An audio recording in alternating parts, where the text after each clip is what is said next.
Il n'a volé aucune donnée, rien détruit, mais il a quand même été traité comme un criminel. Pourquoi? Parce qu'il a juste laissé une porte ouverte dans le système d'information. Bienvenue sur ma chaîne, je suis Samir Allé et puis on en parle maintenant.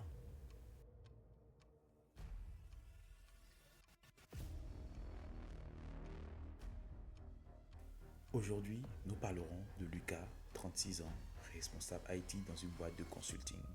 Le genre de boîte où les tickets s'accumulent plus vite que les cafés vides. Lucas était dans la boîte depuis près de 8 ans et il a presque tout mis en place.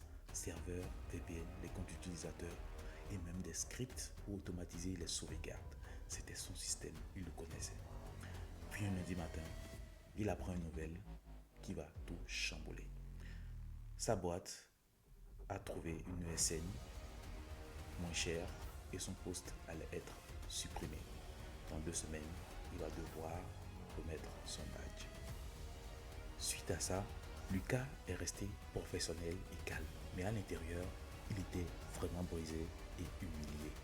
Alors, juste avant de partir, il a laissé un accès SSH pour lui permettre de revenir sur les systèmes discrètement.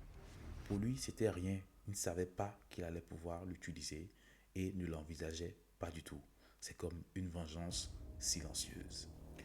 3 mois plus tard, Lucas se fait contacter par l'un de ses anciens collègues qui lui demandait s'il avait laissé des choses sur le serveur car ils ont été audités et ils ont trouvé des traces et ils pensent que c'est lui.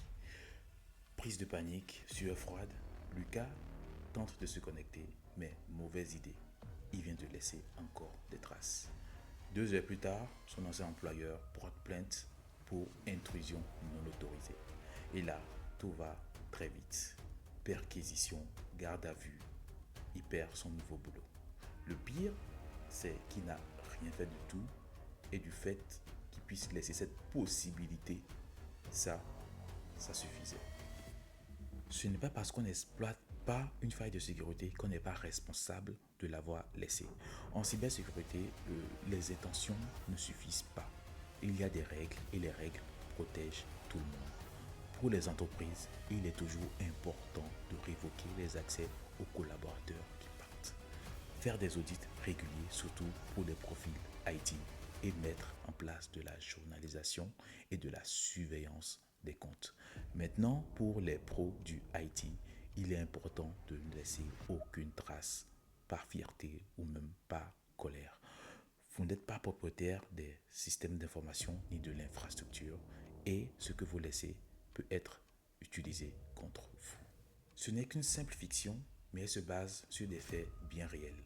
As-tu déjà vu un collègue partir et laisser des accès actifs? Partage ton expérience en commentaire et abonne-toi pour avoir encore d'autres histoires réalistes qui pourraient arriver demain.